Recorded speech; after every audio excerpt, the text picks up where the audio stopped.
Hey, what's happening, Bulls and Bears? You're watching Bull Boom Bear Bust. It is Monday, December 26th, 2022, the day after Christmas. Actually, we got up in the 80s yesterday on Christmas Day, and I know a lot of you are in colder parts of the country and you don't like to hear that, but we pay the price out here in California for this good weather, especially here in San Diego, some of the highest cost of living in the country. If I didn't move here, what's been now 2010, I wouldn't be able to afford living here. So it's not for everybody, but it's definitely I'm feeling blessed right now to not be in the blizzard and the cold. And that's part of the big picture. When it comes to finance, economics, and just staying solvent is figuring out where you want to live. A lot of people move to Texas and Florida over the last couple years.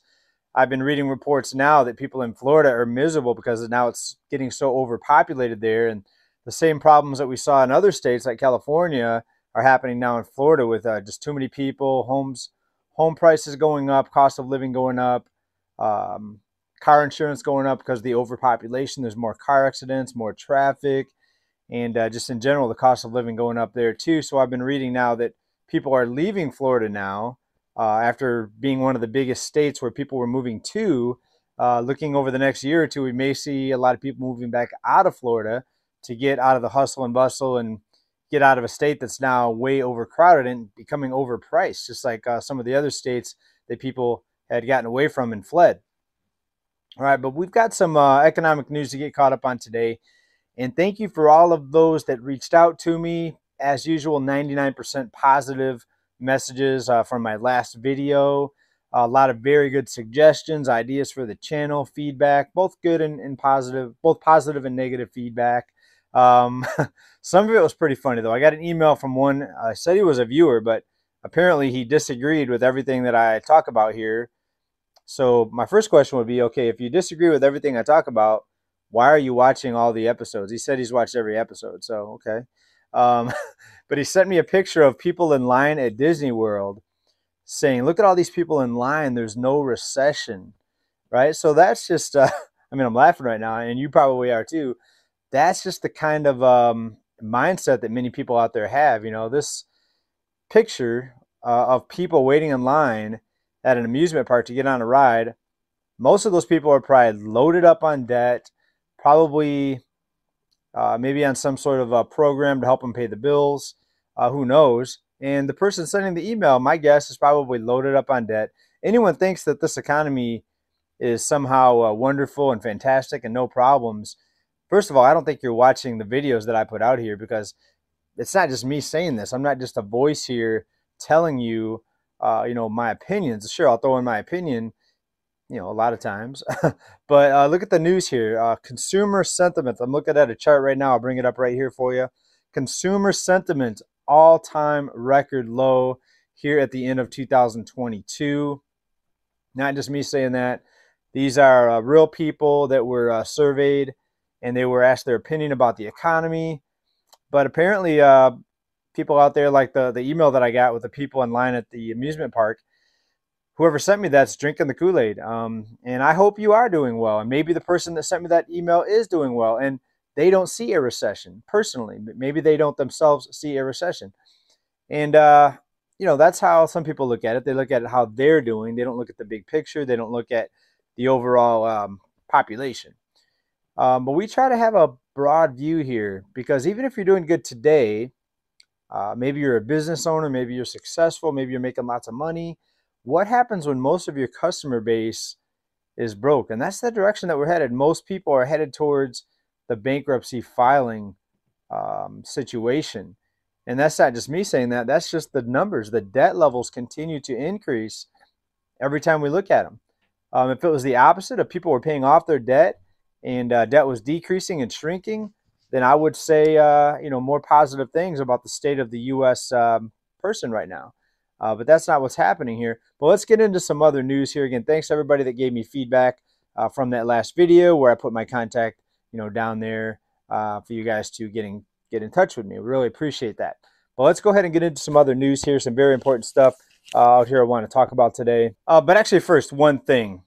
what I do here for search and researching and searching for news, a lot of it is alerts that I get, right?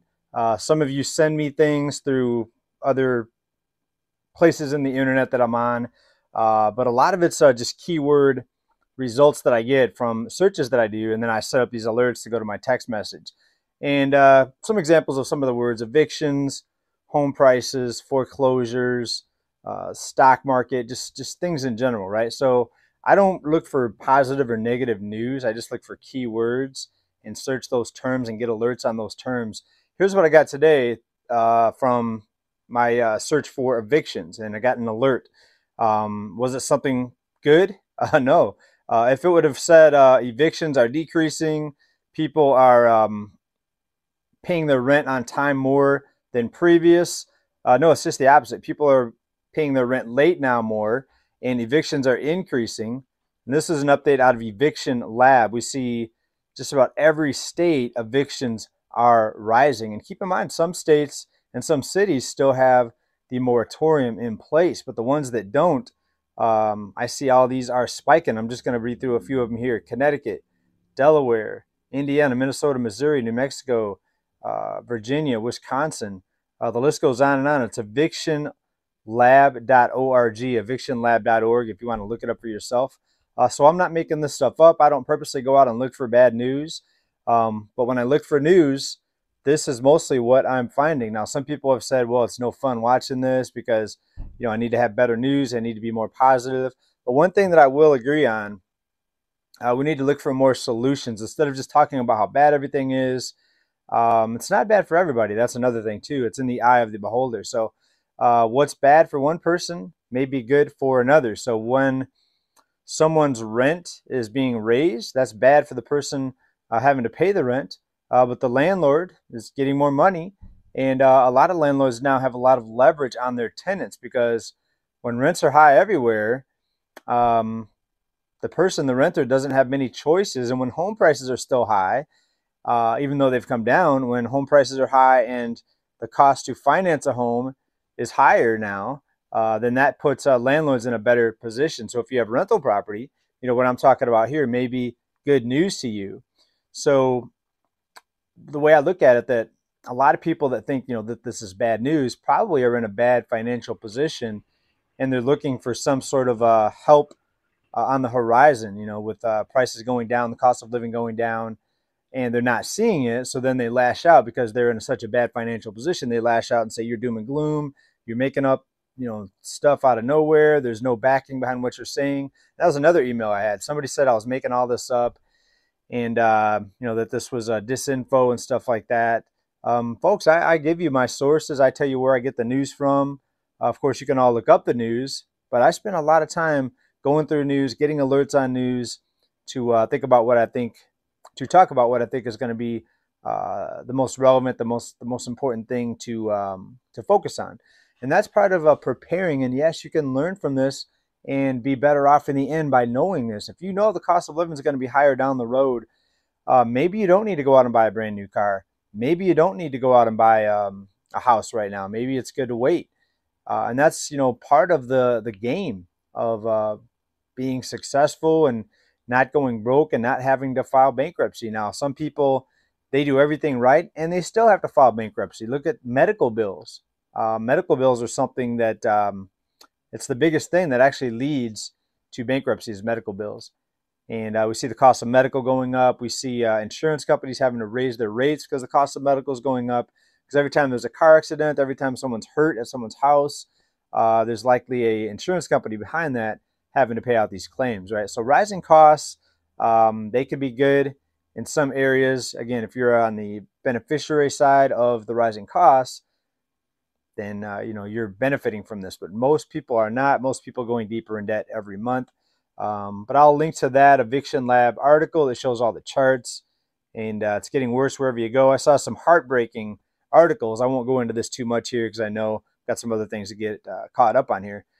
KOLO, disabled woman evicted 4 days before Christmas. Just a lot of sad stories. Family evicted from their home of 38 years. They say their home. It's not really their home if they're renting it. Let's see here. Mother and son get 5-day eviction notice the day before Christmas. Wow. So you have to be out before the end of the year.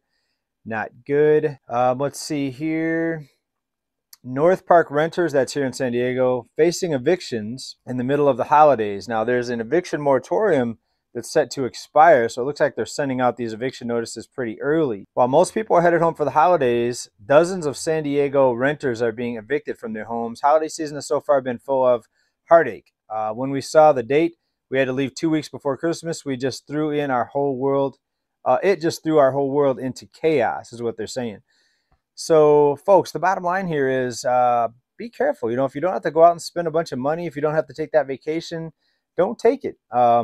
If you're taking a vacation now and, you know, spending money on that, I hope you get more benefit out of it than you do being hurt financially. You know what I mean? Because it is important, especially now, to be aware of your mental state. And if you need to take a vacation to make yourself or to keep yourself happy or to make yourself happy, then it's going to be worth it. And a lot of people are in a position where they can take a vacation, and what it's going to cost them financially is less than what they'll gain from it, from just the pleasure of being on vacation and maybe spending time with family and traveling. I totally get that. Absolutely. Just be on the lookout, folks, because you know, I'm not here to tell you what to spend your money on and what not to spend your money on.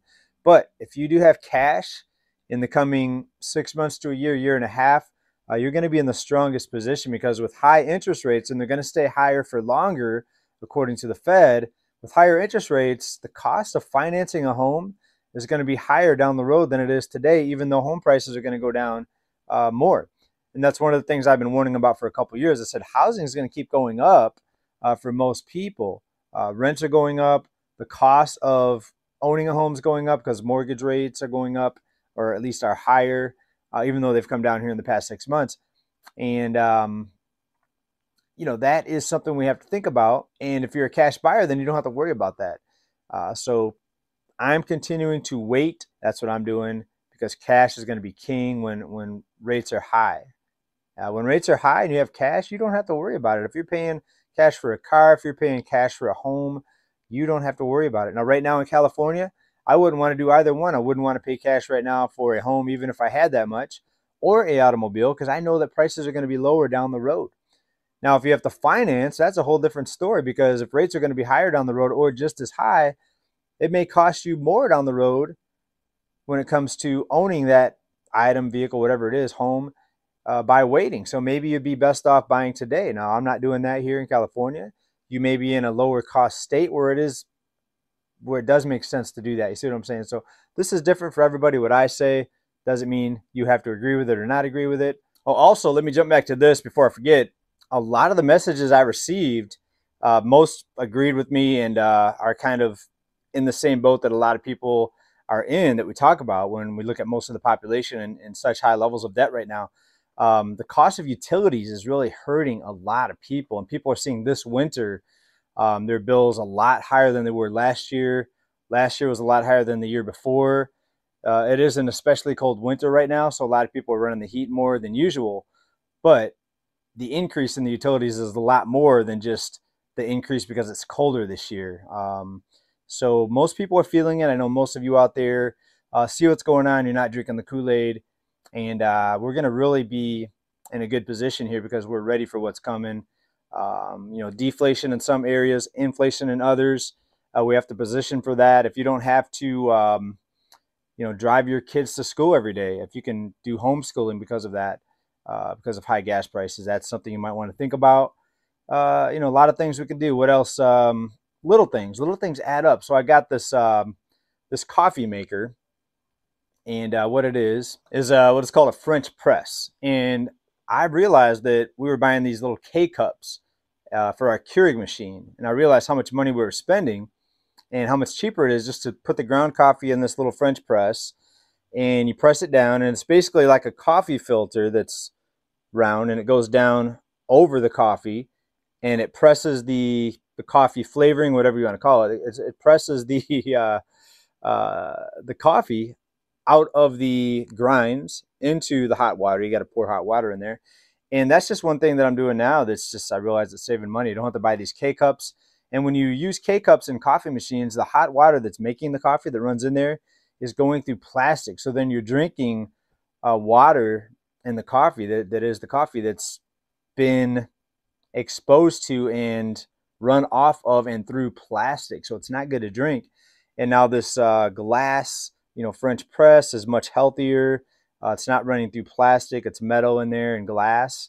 And it's a lot cheaper because you can buy the ground coffee for much cheaper than you can buy these K-cups, right? That's just one example. There's so many different things, when you look at a household and things you can do. One thing I need to learn how to do is cut my kids' hair, because every time we go to the barber, I can't believe how much it is, right? My local barber here is $23 for a haircut.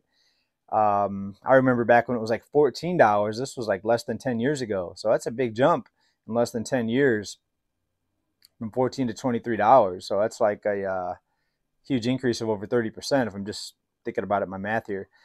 So things like that, just be on the lookout for better deals, discount grocery stores, ways to make things cheaper. I tried to cut coffee out completely. I was off coffee for a couple months. I had to go back to it though. So nights where I don't get enough sleep, I got to have that coffee kick.